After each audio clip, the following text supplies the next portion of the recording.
Welcome to What She Does, the podcast that takes you inside the working lives of everyday women shaping the world around us. I'm Leanne Starr. And I'm Annie Sinzinger. And each week, we sit down with someone who shows us not just what she does, but how and why she does it. Plus, find out if you fit the same mold to grab the same type of gig. Let's discover What She Does, starting now.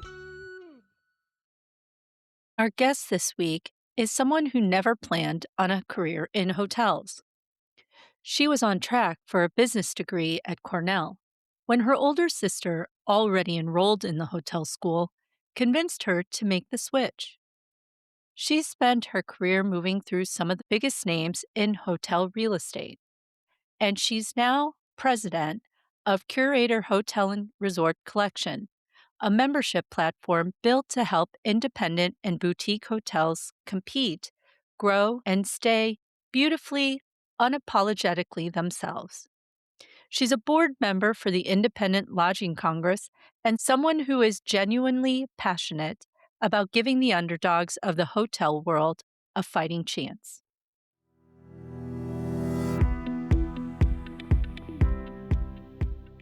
Today, we're talking to Jennifer Barnwell, who's the president of Curator Hotel and Resort Collection, which is kind of interesting.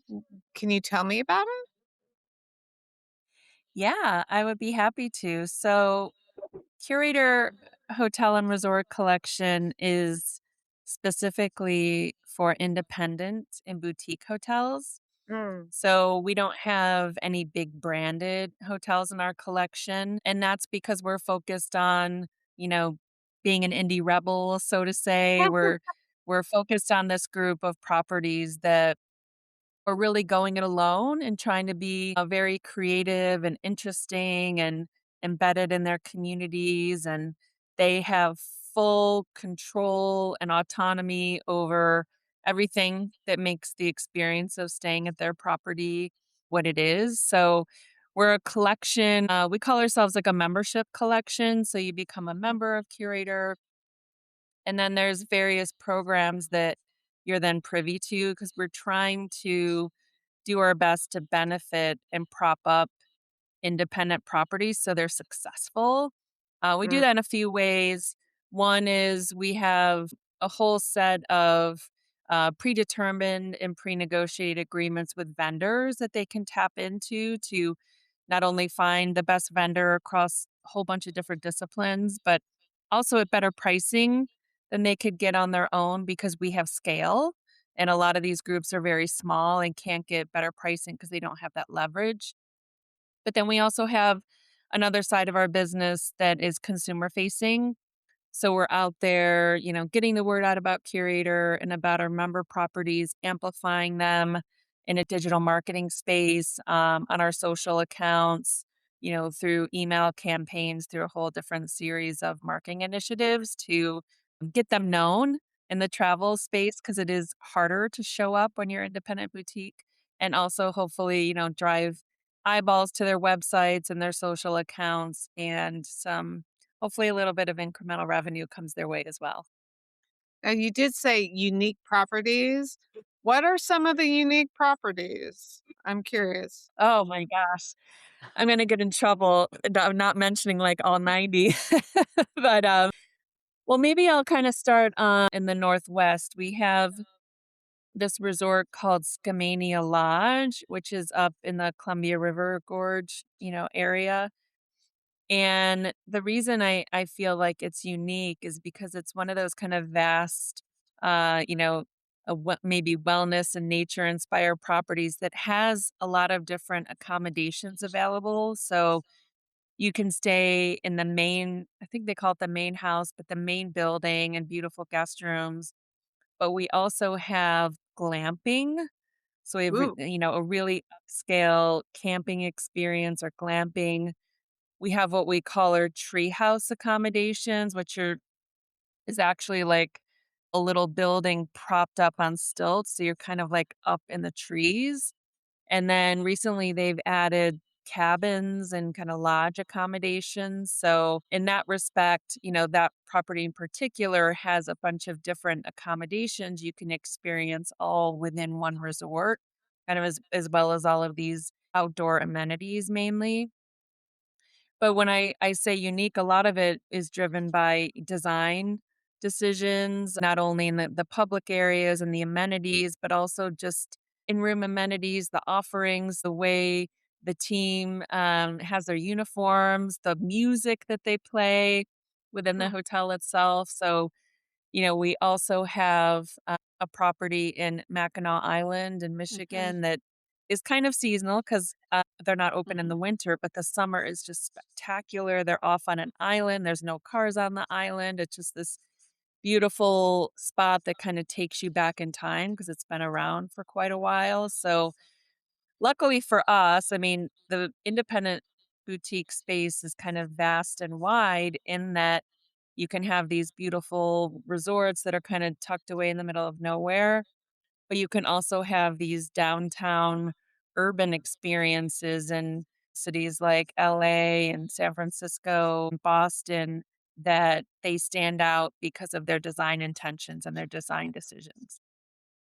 Did you did you think that you were going to be in the position you're in when you first started? Or how did your career kind of land where you are? Uh, Great question. I think, I think about this a lot because I have young kids now, like, and I Mm, have nieces and nephews that are a certain age. They're trying to figure out where they want to go to college and what they want to do. I think I always had this idea in my mind that I did want to be in the business of something, like on the business side and be analytical and kind of, you know, I don't know, business or company focused. I had no idea about the hotel industry. I mean, really honestly, kind of humble beginnings, grew up in a small town. Um, all the things came together. I was lucky enough to go to Cornell University, right? But I thought I was gonna get a business degree in arts and sciences, and all of a sudden, I'm like, "Oh, these economics classes are, like, really uninspiring." And my older sister, I don't know, God, I really need to, like, debrief on her with this. She had the insight early on, like, she knew she wanted to be in the hotel industry, wow. and we didn't even have exposure to hotels. I mean, we didn't travel very much. My whole travel ecosystem was, like, from travel volleyball club, like going around the Northeast and flying to California once a year and staying at all these, like, little mid-service hotels, but she was in the hotel school at Cornell at the time. She was like, "Oh my gosh, you just need to transfer to the hotel school, like, this is where it's at." We were on work study, we were both already working in the hotel, so I was like, "Oh, take your older sister's advice, like, why not? Like, an internal transfer isn't that hard." So, honestly, I just kinda it wasn't a straight line. I ended up in the hotel school and then, straight shot after that because I worked at the hotel all 4 years. I did all the different jobs in the hotel. Oh, The yeah. hotel school has its own dedicated career center, which is amazing. So I got a couple amazing summer internships, and then they help place you before graduation and, these amazing jobs. So first of all, I had no idea I was gonna end up in the hotel industry, but I was, kinda STEM based. I excelled more in those aspects of school, so I did think it would be kind of in business or analytics, but I thought maybe I was gonna end up at a bank somehow, an investment Mm. bank or a corporate bank or, something like that, and instead I ended up, more on the corporate side of the hotel industry. Does your sister work with you now? No, unfortunately, through all of those jobs that I've had at hotels, the experience is so worthy and immeasurable almost, at least so I have the background and the experience of, to some degree how a hotel works. But it was truly enlightening to me that that's not where I wanna be. God, I have Mm. so much, like, enormous respect for everyone who, in our speak, we call the operator. So it's Mhm. It's those team members at the hotel level itself. I mean, it's 24/7, 365. And that's the life that my sister leads. She works in hotels. She's worked in hotels and also in restaurant companies. And you're on your feet all day, you're managing people, you're dealing with Mhm. every customer, that's in front of you every day, all day long.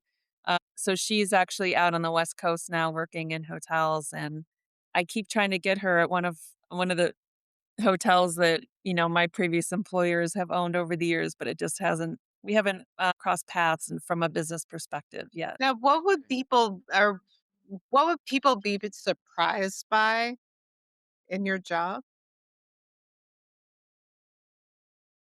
I think that people might be surprised, like, how small our industry is. Oh. Like, say it about the hotel industry all the time, just in general. It's one of those, like, Kevin Bacon metaphors, like, Mhm. you're only a couple degrees of separation at most from anyone, I feel like. So, Mhm. Wow. um, over these 5 years, I've been able to get Curator launched and have a lot of conversations on the prospecting side of things and also on the vendor side of things. I've had so many amazing, pleasant conversations with people I worked with a year ago, 2 years ago. I mean, I just had a call yesterday with someone that we were working together on some hotels like 5 years ago. And their name pops up or you reach out to them because you do have that connection. Mhm. So I think, maybe it might be surprising. It seems like this massive maybe it's I don't know. Maybe it seems like this massive industry and there's a million different brands and thousands of different hotels across the country.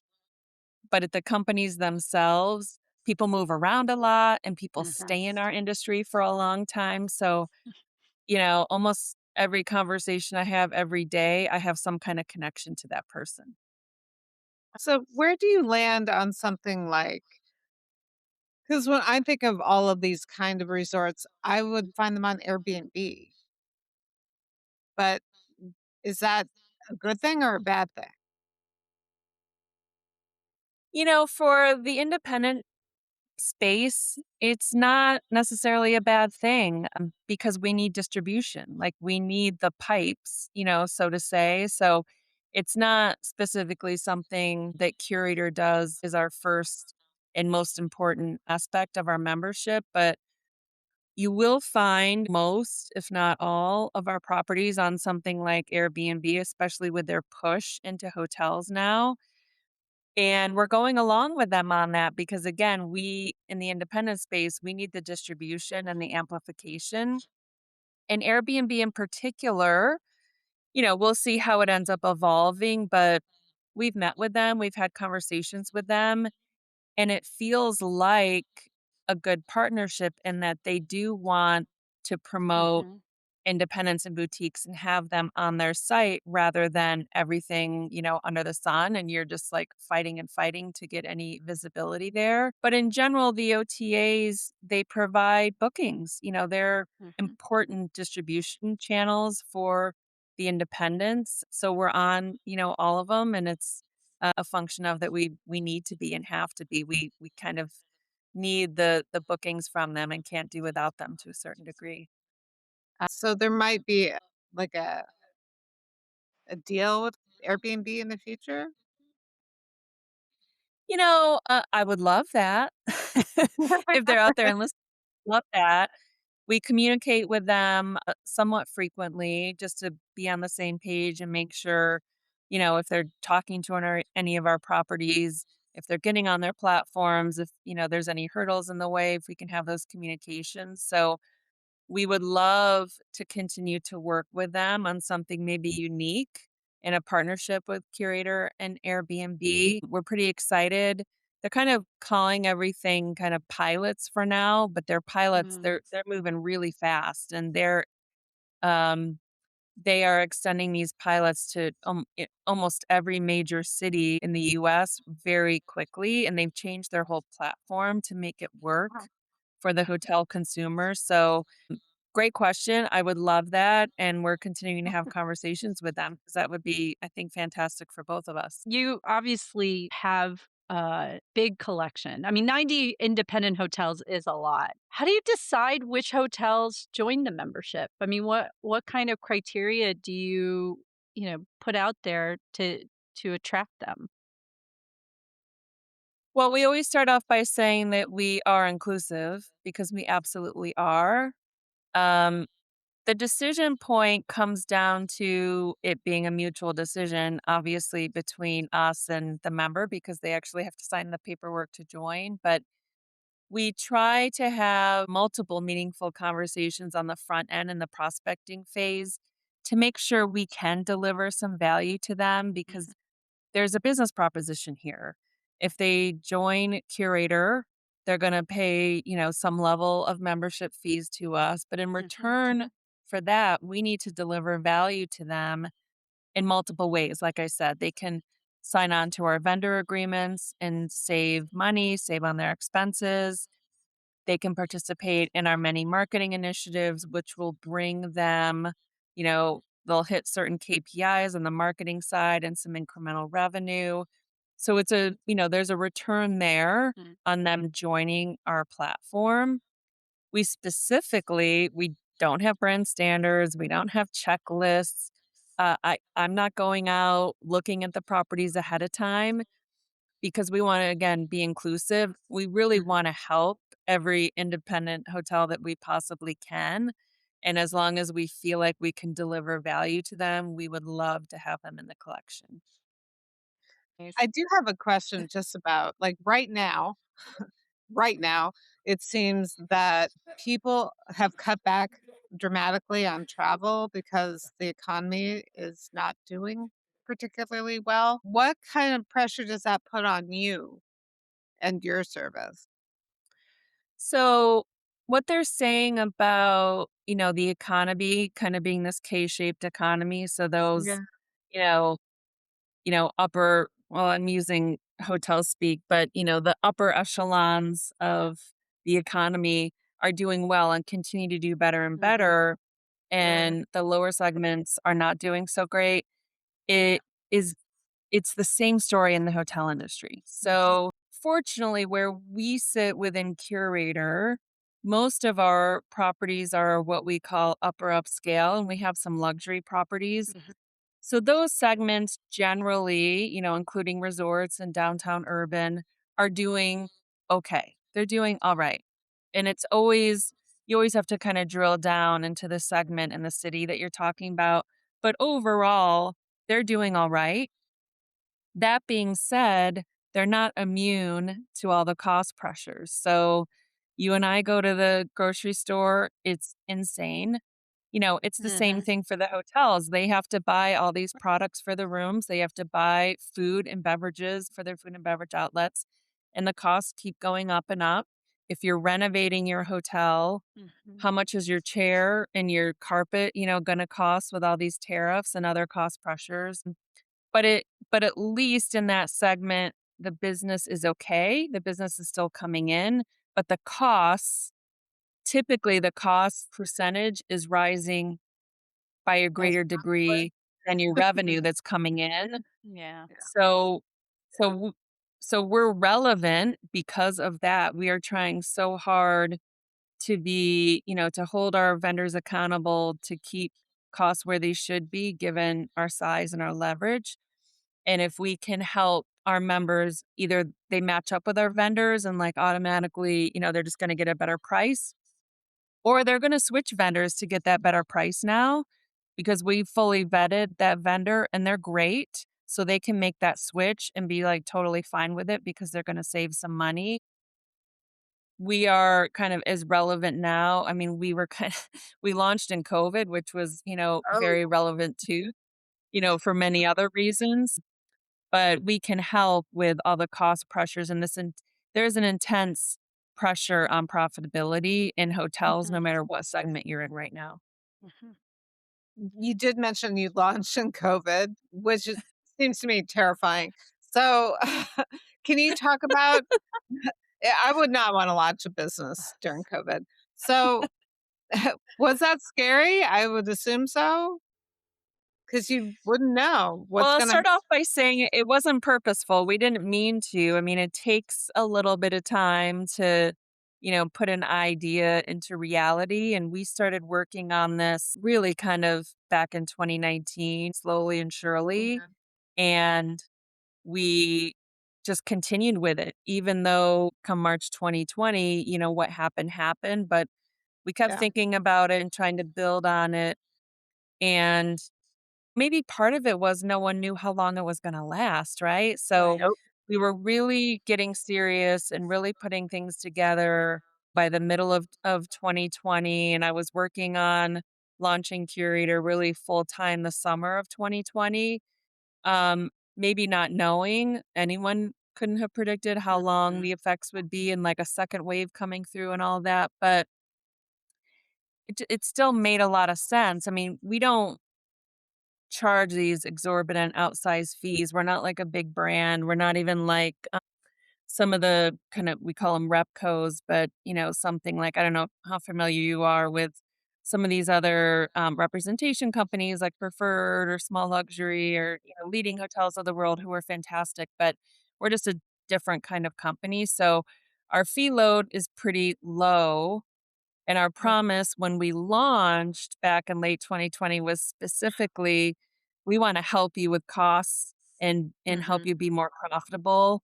And that was very relevant, of course, in COVID, because although a lot of hotels were closed or suspended operations, they were reopening and trying to get things back by late 2020 and kind of oscillating between, Mhm. how many rooms are they gonna keep open and how much staffing are they gonna have, trying to figure it out into 2021. I don't know about you, but I think back on that time and it is still perplexing. It's, like, hard to Yeah. believe how we were conducting ourselves back then, kind of we were in the office a lot, but not in the office, and I was wearing a mask in the office and Yeah. filling out a questionnaire, and, my kids were getting their temperature checked every day and all this stuff, so it's almost like a distant memory, even though it's only 5.5 years ago, but Yeah.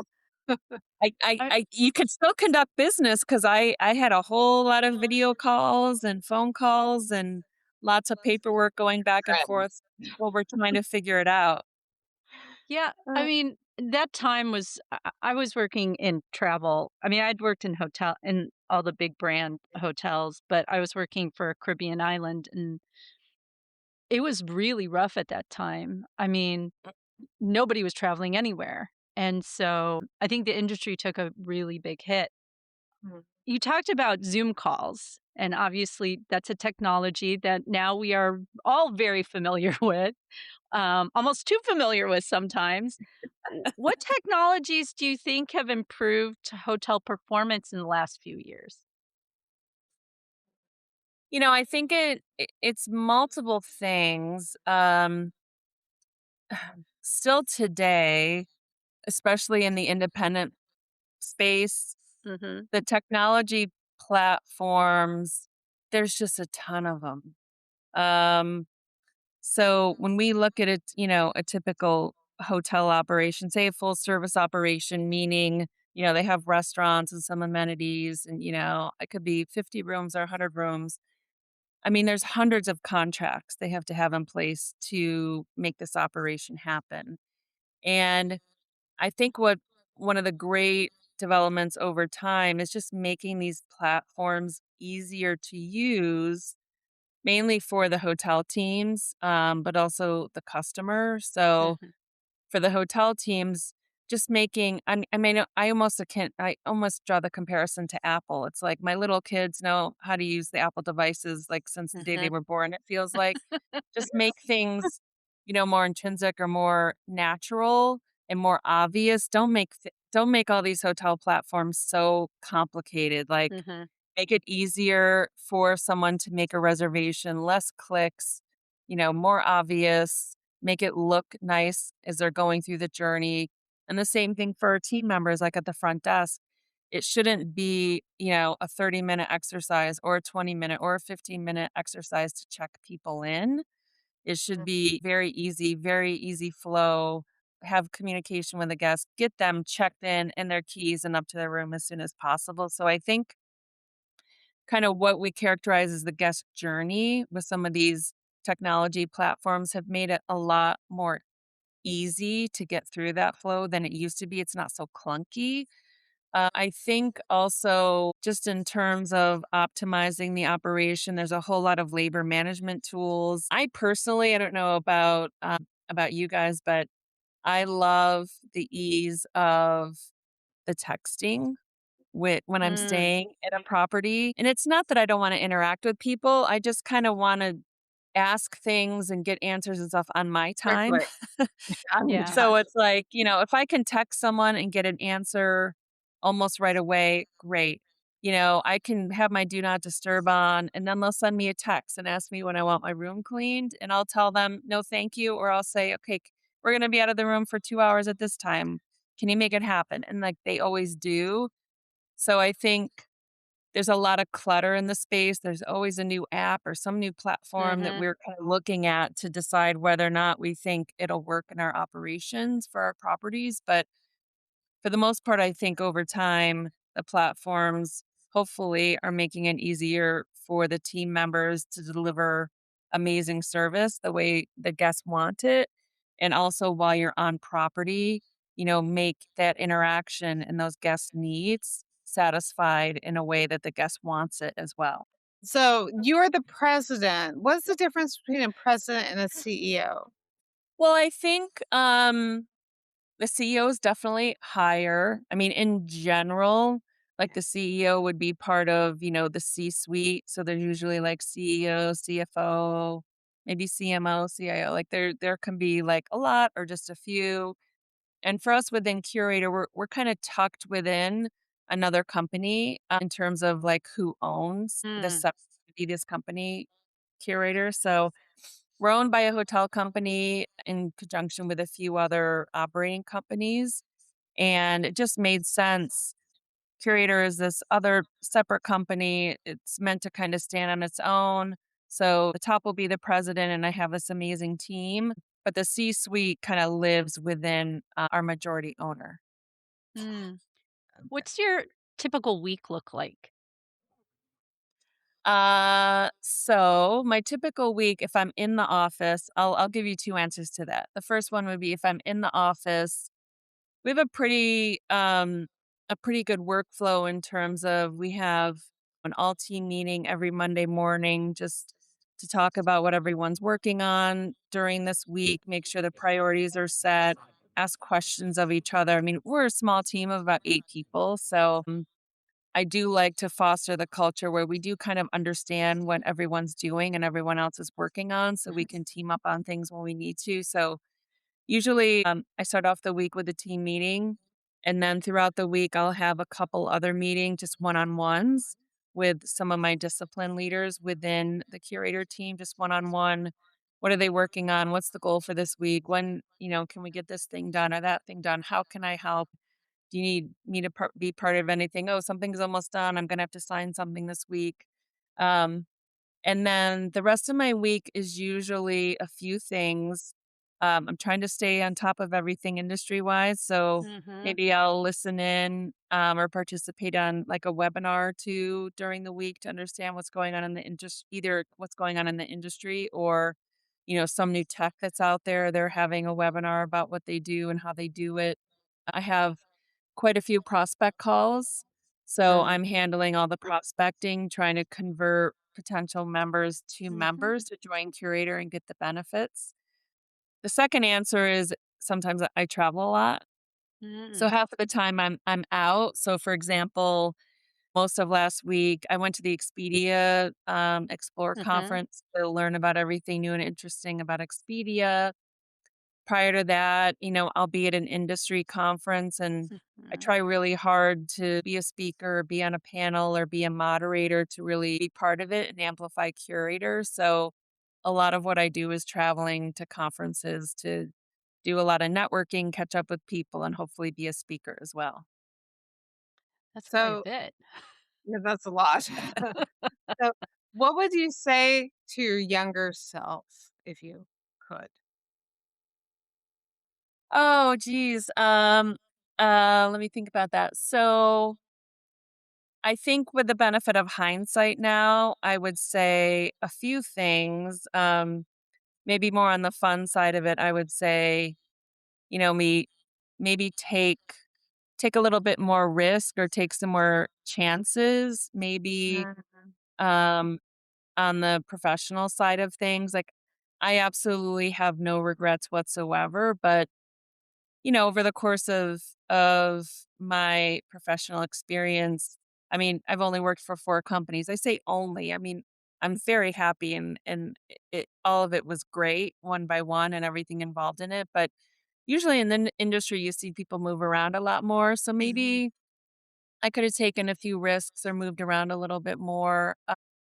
The other thing I would say is maybe I should have traveled and explored a lot more than I did.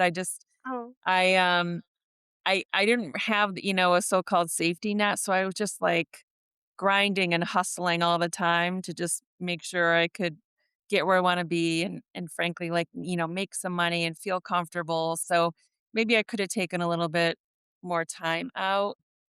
And then I would also mention, I think that with the benefit of what I know now, I would say I should have probably lean more into networking and Mm. finding mentors and asking people to be your mentor or, have informational discussions with or, informational interviews, they used to call them. But I would say lean more into that. For me, it's a little bit of a learned skill. I've been trying to do a lot more of the obvious and purposeful networking really over the last, I mean, honestly, like 5 to 10 years. I've been doing a lot more of it than, and I wish I'd started earlier. Mm. And on the mentor side, you know, I I have kind of one or two in particular that really didn't start till my 30s. I wish I had kinda started with that a little bit earlier, but I am in my position now, I am trying to fill that role, for some people now, and it's really rewarding, and I think I get as much out of it as, my mentee, so to say. So, those are things I would think about telling my younger self or telling younger people. That's so nice. Thank you so much for talking to us, Jen. It was really interesting to learn about Curator. So, thank you. Thank you for having me, and thank you for doing what you're doing. I love, to see this topic and this kind of positioning. Thanks I so love that. much. Thank you.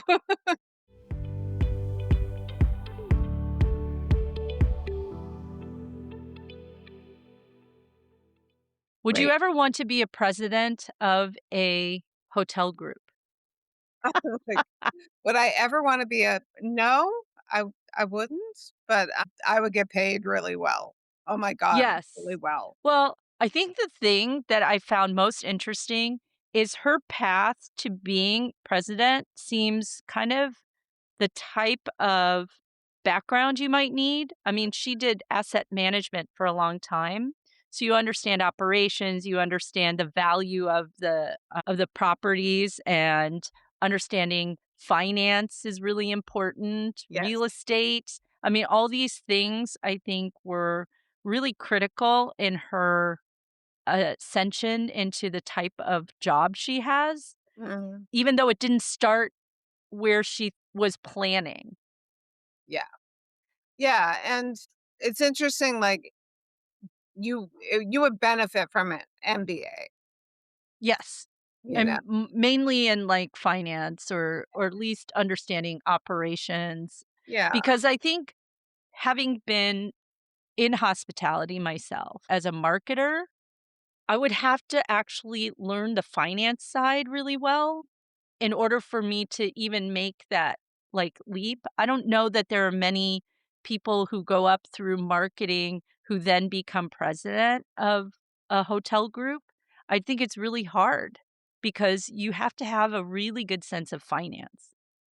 Yeah. And so what's also interesting is like you make a ton of money. Also, job outlook is pretty good. Yeah, I think with Pretty a good. lot of different groupings of hotels, and in her case, I think the one thing I really liked about their hotel collection Mm. is that they are independent, and you need to have It's almost like you need a community, even if you're independent, to be able to lower the costs that you have overall, have, marketing across a group of you to be able to reach customers because it's different than the big brands. But the Mhm. big brands often have, like, this cookie cutter style to Yeah, them, which I think makes it less appealing if you want something different. And some of the properties they have are really nice. yeah. So I thought that was kind of neat. Aside from really sort of the financial understanding and operations understanding, I think, like, just having really good strategic vision as a president, being able to negotiate really well, Mhm. and then also, like, having emotional intelligence to be able to lead a group of people because she has, like, number of hotels, and she has to have good relationships with the hotel owner. So it's a number of different key skills to even be an executive to start with, but then on top to be a president. But she oversees quite a bit in her role. So pretty impressive. Thanks for joining us today.